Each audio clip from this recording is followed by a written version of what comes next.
Muy buenos días. Les habla Lila Vega desde el Centro Comunitario de Caracas, vocera de la Red de Madres, Padres y Representantes. Y hemos convocado esta rueda de prensa el día de hoy a propósito de la requisitoria publicada en Gaceta Oficial el lunes 11 de julio. Esto es un logro. Logramos participar en la decisión del presupuesto de nuestras escuelas y queremos ahora apuntar a lograr una norma para comunidades educativas. ¿Por qué decimos que esto es un logro? ¿Por qué decimos que lo publicado en la Gaceta Oficial de este lunes es un logro de la sociedad civil y es un logro para nuestras comunidades?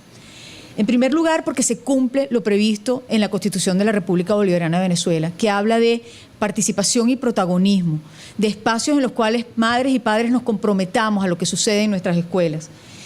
Porque nuevamente tenemos ese derecho a decidir el proyecto educativo de nuestros hijos.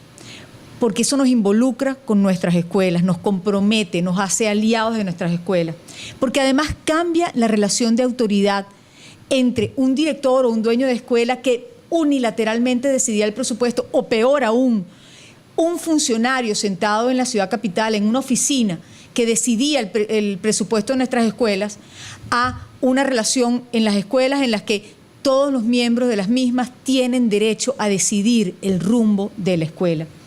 Y finalmente, porque fue el producto del trabajo perseverante, respetuoso, pertinaz, insistente, en el cual logramos hacer énfasis en el derecho de madres y padres a decidir y finalmente, después de 9 años, lo obtuvimos. Entonces, esto que sucedió este lunes pasado es un logro de la sociedad civil y por eso hay que destacarlo.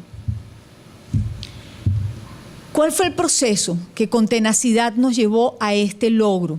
Bueno, es pertinente recordar que la administración del presidente Caldera en el año 94 oficializó, formalizó lo que ya era una práctica común en algunas escuelas, que era hacer que el presupuesto de la escuela fuese aprobado por madres y padres. Desde el año 94, esa buena práctica se convirtió en ley y nos acostumbramos a ese protagonismo. Y muchas escuelas se tomaron muy a pecho esto, y no solo es que los padres aprobaban o no en una asamblea el presupuesto, es que los padres participaban en las decisiones necesarias para elaborar este presupuesto. Pero desafortunadamente en el año 2005 el ministro Aristóbulo Istúriz, para resolver, entre comillas, un problemita de alguno que otro dueño de escuela arbitrario que no convocaba a sus asambleas escolares, decidió, en lugar de fiscalizar a la escuela y obligar a que fueran convocados los padres, decidió vender el sofá.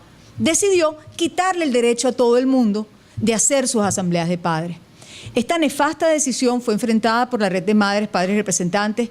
De manera respetuosa solicitamos una audiencia con el ministro Aristóbulo Istúriz y un domingo en la tarde nos reunimos con él y les llevamos nuestros planteamientos y le explicamos por qué madres y padres deben poder decidir los presupuestos de sus escuelas.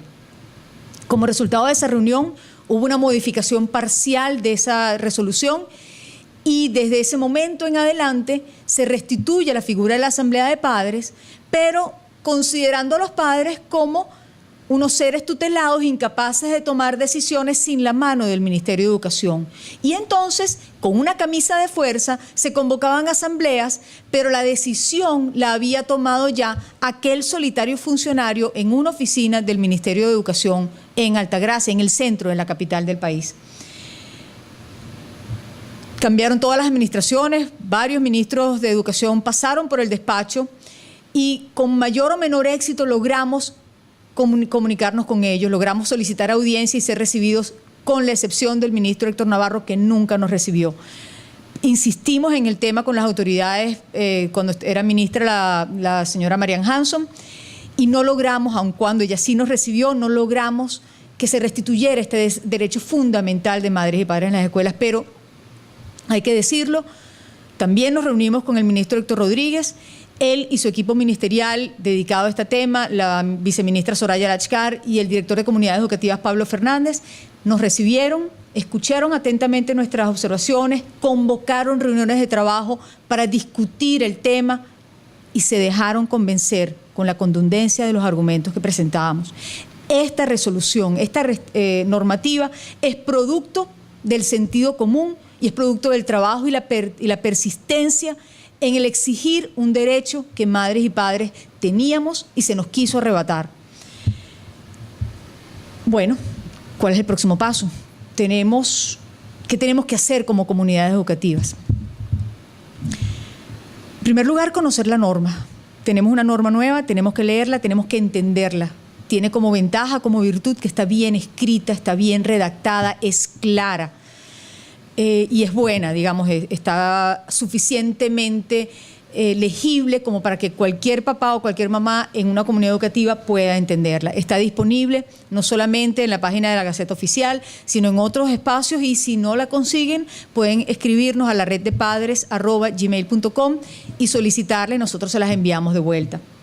Pueden también asesorarse. La red de madres, padres, representantes está dispuesto a acudir a las escuelas, está dispuesto a ofrecer asesorías y va a tener este sábado 19 de julio una actividad, una reunión en la que vamos a discutir con las personas que tengan a bien asistir cómo se hace realidad esta nueva normativa. Y finalmente, organizarnos en armonía con el director, con la directiva de nuestra escuela para lograr que se implemente esta nueva norma, este nuevo procedimiento. Bien, pero les dije que además de aplaudir este logro, también tenemos que apuntar ahora a una nueva meta, un nuevo propósito que tienen madres y padres y las comunidades educativas. En primer lugar, Venezuela tiene que ser un país de justicia y tiene que ser un país en donde no haya discriminación. Y en este momento, las escuelas oficiales de nuestro país, papás y mamás de escuelas oficiales de nuestro país, no pueden tomar las mismas decisiones que madres y padres tomamos en escuelas de gestión privada. El presidente Chávez en el año 99, muy temprano en su mandato, le quitó el poder a madres y padres de hacer aportes económicos en las escuelas de gestión oficial. Y aquella contribución que ellos hacían para mejorar los baños, para acomodar una cancha, para comprar material deportivo para la escuela de sus hijos, se prohibió.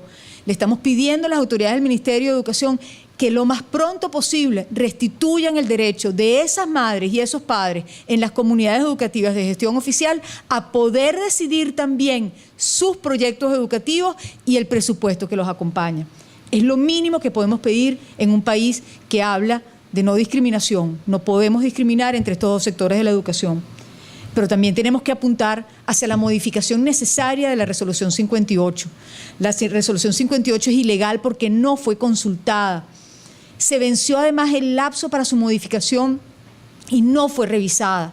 Las autoridades del Ministerio de Educación recibieron nuestros aportes y nuestras propuestas, junto seguramente con muchos otros más, y no han tomado cartas en el asunto. Y finalmente, la experiencia nos ha dicho hoy que esa resolución no ha funcionado, no sirve, no es operativa. Las escuelas que hicieron el esfuerzo de entender un documento mal redactado, mal pensado, que lograron finalmente constituir su consejo educativo, cuando fueron a las taquillas únicas a registrarse, tuvieron una respuesta negativa. De la gran cantidad de escuelas que lograron formar su consejo educativo, no llegan a 1000 las que tienen ya hoy su reconocimiento como consejo educativo constituido. Le pedimos al Ministerio de Educación que en este mes de agosto, cuando las comunidades educativas están de vacaciones, trabajemos todos los madres y padres interesados en una mesa de diálogo que nos permita iniciar el próximo año escolar con una norma de comunidades educativas que funcione para beneficio de la escuela. Muchísimas gracias.